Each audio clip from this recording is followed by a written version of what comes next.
Неспокойные времена в районе Питера, а если более точно Усть-Луга, продолжаются и публикуется новость. Порт Усть-Луга снова попал, ну вообще этот порт, да, на всякий случай, если кто-то пропустил, он связан с флотом теневым, нефтяным, к народу мало имеет отношения, потому что, ну, нефтянка, она больше кормит определенных лиц. Ну, если вы видели лица, которые не умещаются в экран, то это примерно о них. Они любят плеваться, они часто говорят с акцента, потому что из ближнего зарубежья они обычно копают нашу нефть, лес и, конечно же, газ. Но, тем не менее, чтобы могли они что-то торговать куда-то и куда-то эти деньги тратить, ну, возможно, на то, чтобы делать вашу лучшую жизнь, наверное, фантазирую. Но, тем не менее, порт Усть-Луга снова попал под атаку украинских дронов. А вот украинские дроны не дают им спокойно жрать и харкать ваших граждан и даже оппозиционеров. Такое случается, но они ваши оппозиционеры, а харкают, значит, ну, кто-то другой. Но это мое мнение, не знаю, может быть, нефть как-то по-другому выглядит, и ее владельцы, пишите, обязательно поправляйте меня, я как-то не следил, ко мне нефть не имеет никакого отношения, это меня даже немножко расстраивает. Накануне МИД РФ обвинил в содействии им страны Балтии. Атаку на порт в ночь на 7 апреля подтвердил губернатор Александр Дрозденко. Накануне агентство Bloomberg сообщало, что в порту возобновились погрузка нефти. Кстати говоря, там эти порт закрывали, и ну, это многие пропустили, я с своей стороны озвучивал и напомню, там целая битва с мигрантами была, которые говорили, идите нахрен, у нас там свои дела в этом порту. Причем стратегический объект, а там какие-то граждане не очень стратегические и очень сильно из ближнего зарубежья. Ну, как и владельцы зачастую нефти. Но это, к слову, опять же, у меня как картинка складывается. Они вроде как хозяева. Но, тем не менее, вот бьют по ним. Последствия этой атаки неизвестны. Украинские власти ее еще не комментировали. Азинд-проект Ока Гора, новости и аналитика утверждает, что в результате серии атак на порт повреждения получили почти треть нефтяных резервуаров. За прошедшие 2 недели порт был... Я на всякий случай, если вдруг кто-то думает, что России на нефтяной игле это пенсионеры получают пенсии, нет, если всю нефть разделить на, ну вот, прибыль с нефти, вот эти колоссальные прибыли, и их просто делить на все население, вот, чтобы население не плакало и не вздрагивало, это 5000 рублей в месяц. Ну, то есть это практически ничто. Проблема, когда по нефти задаются вопросы, в том, что эти бы деньги, их много, но если их тратить на большое количество людей, ну то есть медицина, образование и так далее, то был бы смысл. Но они тратятся на выходцев, там, я не знаю, на узбекского Д'Артаньяна, там, а-ля любитель двигаться на яхтах дорогих, там, на Абрамовича. Я сейчас даже не привязываю, кто там какой формально бизнес ведет. Все эти достояния страны, оно в чьих-то руках, которые ползают по этой планете, катаются на яхтах. Ну, этому уже немало было посвящено разборов. Эти бы деньги просто тратить на социальные нужды. Тогда я не то, что надо всем раздать, этого будет очень мало. Страны используют там нефть или какие-то ресурсы, но на этом редко держится экономика. Экономика держится на свободном рынке, чтобы люди развивались, а на поддержке малого бизнеса, среднего бизнеса. Он вообще самый главный кормилец страны. И он умирает сразу, как только, если в малом бизнесе кто-то будет приходить за откатом, хоть ФСБшник, хоть бандит, еще что-то, там должна быть жесткая защита, бизнес это убьет сразу. У них нет возможности что-то платить. Как правило, это не очень большие прибыли, особенно малый бизнес. В России вообще, по-моему, просто не знаю, что такое малый бизнес. Ну, опять же, может, я что-то буду. Но я видел малые бизнесы в разных странах. Это, ну, это реально, ты свой кофейник поставил на улице рядом со своим домом, там, 3 стула, 4. И вечером, ну, я видел пенсионное кафе, ну, не кафешку, а такой, ну, не ресторанчик, а кафе, можно сказать. Просто пенсионер рядом с домом, это вот в Болгарии было. Он вытащил телевизор, какой-то ламповый вообще. И там местные пенсионеры приходят, они общаются, но у него это кофе этот стоит, там, не знаю, 5 копеек, там, условно говоря. Вот, ему эта прибавка к пенсии, он на это очень даже прекрасно живет и выживает. Ну, там минимальные налоги, опять же, да, и если к нему прийти и сказать, давай откат, то он скажет, забирайте нахрен эти столы и мой ламповый телевизор, я тогда не вывезу. Ну, просто у него только для себя какая-то прибавка к пенсии. Вот что такое малый бизнес. Какие-то магазины с какими-то мелочами, ну и так далее.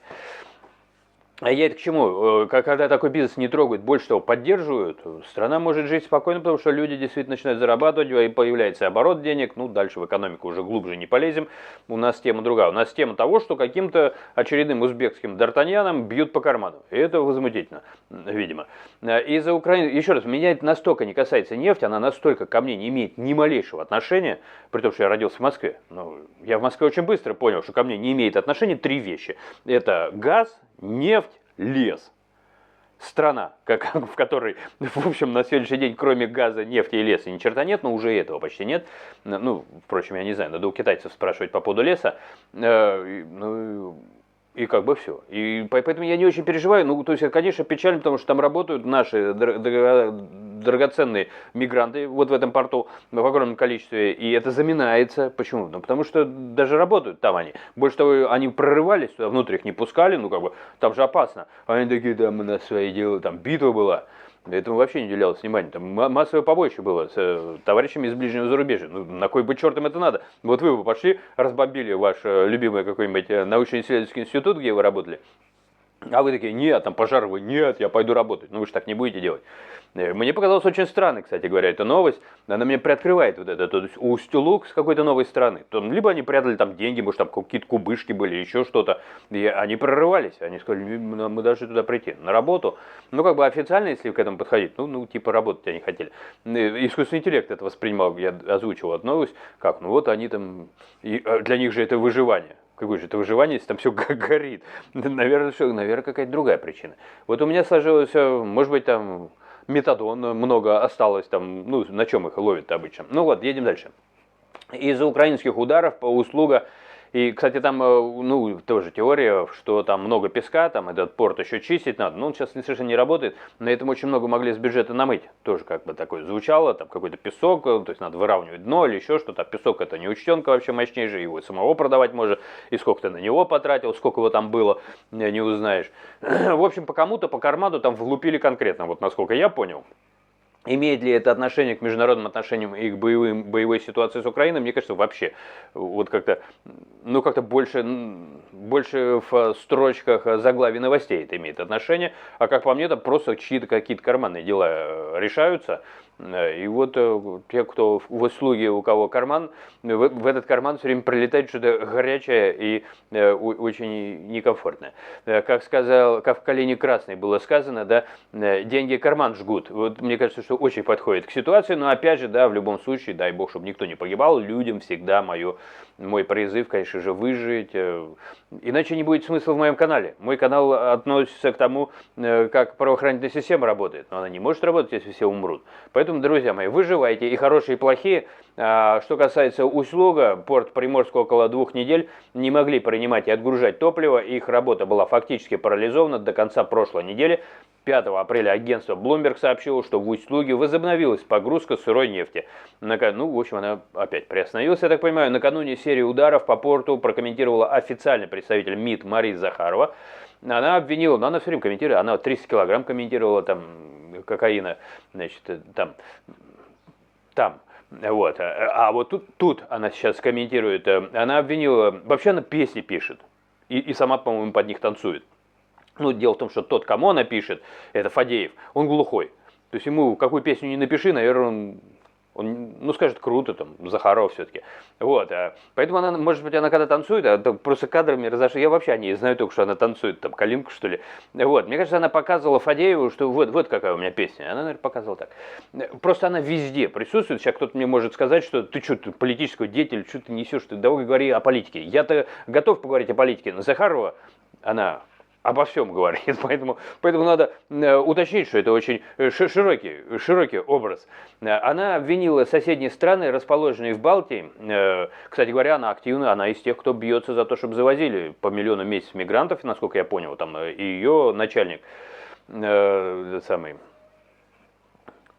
помните, как она выглядела? Вот, короче, ее начальник, он тоже бьется за рабочую силу иностранную. Ну, видимо, что в этом порту они работали, кстати. Они в этом порту очень много их оказалось. Вот, и Ну, короче говоря, такая ситуация. И она, значит, она их всех обвиняет, говорит, она обвинила соседние страны, расположенные в Балтии, в открытии неба для Украины. Уже столько раз это опровергалось, что мне, честно говоря, неинтересно. Ну, доказывай. Ну, прекрати танцевать и докажи. Я просто не знаю. Ну, то есть, там опровергают эти страны, что у них открыто небо для беспилотников. Самое главное, что я, например, не понимаю, как эта логистика должна работать. То есть, как они будут отличать свой от чужого. То есть, если открывают небо. Но Захаровой она столько всего успевает, что она, наверное, не успевает рассказать нам, какие есть этому доказательства. То, что там на территории попадали туда какие-то залетные, ну да, на территорию одной страны, не на всех же. Почему в одной это появилось, а в других не появлялось, да, если там регулярно падает что-то не... Ну, короче говоря, еще раз, это настолько не доказано, настолько вброс, который обсуждаете сами, я вот отказываюсь обсуждать, дотанцует, сама, наверное, расскажет. В открытии неба для украинских беспилотников и заявил, что Москва сделала для них специальное предупреждение. Она говорит, специальное предупреждение сейчас, и все, и пошла к Фадееву, наверное. В общем, любопытная она человек, и она сделала предупреждение, лупят по Усть-Лугу, который ко мне не имеет ни малейшего отношения, но карманы он жжет вот этот Усть-Луг очень конкретно.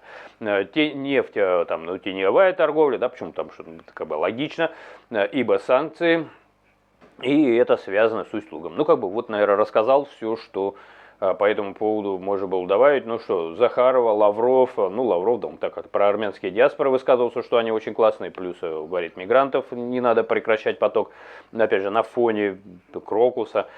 Очень странные были высказывания, и вот все время я их как-то обнаруживаю рядом либо толпа каких-то людей, которыми словно торгуют, да, опять те же самые мигранты, половина бессловесной, половина вполне себе уже анклавы сложившиеся, довольно агрессивные. И везде вот эти деятели болтаются и решают какие-то свои вопросы. Черт, вот для Усть-Луг, да. Ну лучше бы ты сплясала и что-то высказала не по поводу Усть-Луга, где вот, чьи интересы вообще, да, там, еще выяснять надо. А по поводу, я не знаю, ну попадание там в мирное, да, где-то место. И не в сторону Украины высказывать. Украина твой враг. Перестань танцевать. Украина враг. Вы сами ее назначили врагом вроде как. Да, поэтому ты разбирайся не по поводу Украины, а по поводу, если пролетело в мирную какую-то, да, инфраструктуру, в какой-то дом попали, пострадали люди. Ты с местной администрацией разбираться должна. Милый мой, слушайте, остановите ее, хватит танцевать.